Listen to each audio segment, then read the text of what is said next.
اے محمد صلی اللہ علیہ وسلم، تم سے پہلے جو رسول بھی ہم نے بھیجے تھے وہ سب کھانا کھانے والے اور بازاروں میں چلنے پھرنے والے لوگ ہی تھے۔ دراصل ہم نے تم لوگوں کو ایک دوسرے کے لیے آزمائش کا ذریعہ بنا دیا ہے۔ کیا تم صبر کرتے ہو؟ تمہارا رب سب کچھ دیکھتا ہے۔ یہ جواب ہے کفار مکہ کی اس بات کا جو وہ کہتے تھے کہ یہ کیسا رسول ہے جو کھانا کھاتا اور بازاروں میں چلتا پھرتا ہے۔ اس موقع پر یہ بات ذہن میں رہے کہ کفار مکہ حضرت نوح علیہ السلام، حضرت ابراہیم علیہ السلام، حضرت موسیٰ علیہ السلام اور دوسرے انبیاء سے نہ صرف واقف تھے بلکہ ان کی رسالت بھی تسلیم کرتے تھے۔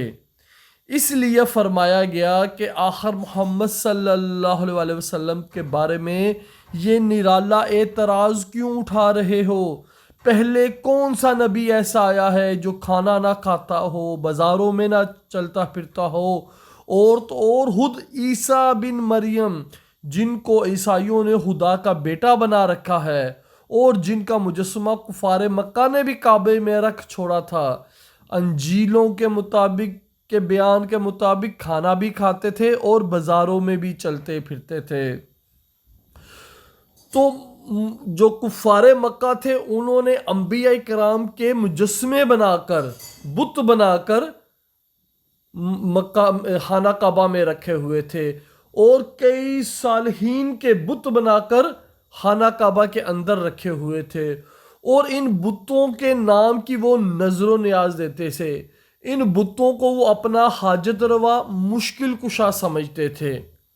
تو قرآن اس چیز کی تردید کرتا ہے۔ قرآن کہتا ہے کہ دعا صرف اور صرف اللہ سے مانگنی ہے۔ پورے قرآن میں آپ جتنی بھی دعائیں دیکھیں گے سب دعائیں اللہم یا ربنا آتینا اس طرح شروع ہوتی ہے کہ اے ہمارے اللہ، اے ہمارے رب، تو ہی ہمیں دیتا ہے، تو ہی دینے والا ہے۔ کسی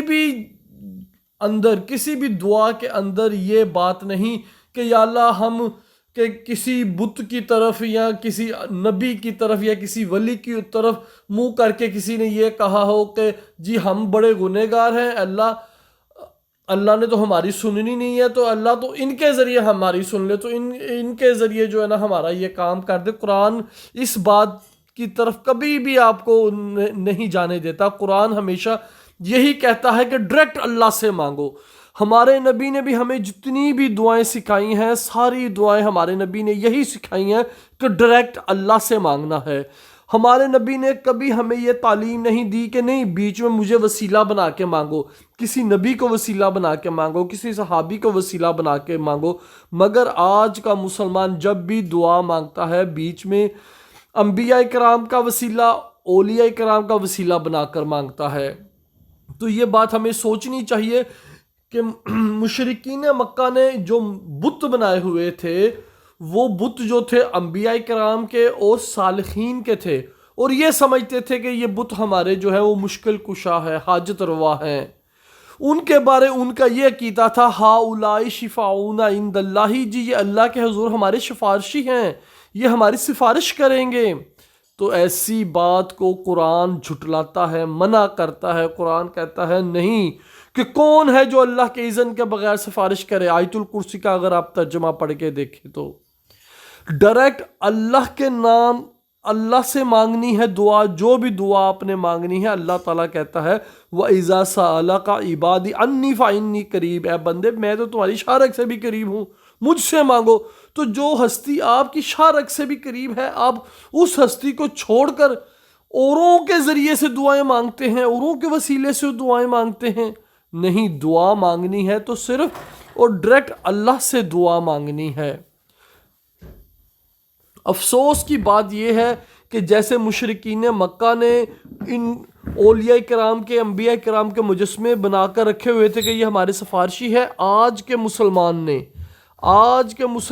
نے دربار بنائے ہوئے ہیں، درباروں کے اندر صالحین کی، اولیاء کرام کی قبریں بنائی ہوئی ہیں، اور آج کے مسلمان کا یہ عقیدہ ہے کہ یہ جو قبر والے ہیں یہ ہمارے سفارشی ہیں۔ تو ان کے بتوں میں اور ان کے بتوں میں پھر فرق کیا رہ گیا؟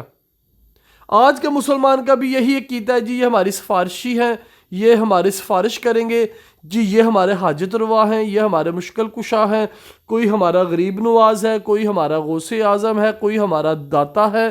ایسے مسلمانوں نے بھی عقیدے گھڑ رکھے ہیں۔ تو خدا را اللہ کی طرف آ جائیں، قرآن کی طرف آ جائیں۔ یہ جتنے بھی عقائد ہیں یہ سب اور سب شیطانی عقائد ہیں۔ صرف اور صرف اللہ کی طرف آ جائیں، لا الہ الا اللہ محمد الرسول اللہ۔ کوئی اللہ نہیں، کوئی معبود نہیں، کوئی کچھ نہیں کر سکتا سوائے اللہ کے۔ اللہ ہی سب کا معبود ہے، اللہ ہی سب کا مالک ہے، اللہ ہی سب کا مشکل کشا ہے، اللہ ہی سب کا داتا ہے، اللہ ہی سب سے بڑا غوث اعظم ہے، اللہ ہی غریب نواز ہے، اللہ ہی سب کچھ کرنے والا ہے۔ اللہ کے بغیر کچھ نہیں ہو سکتا۔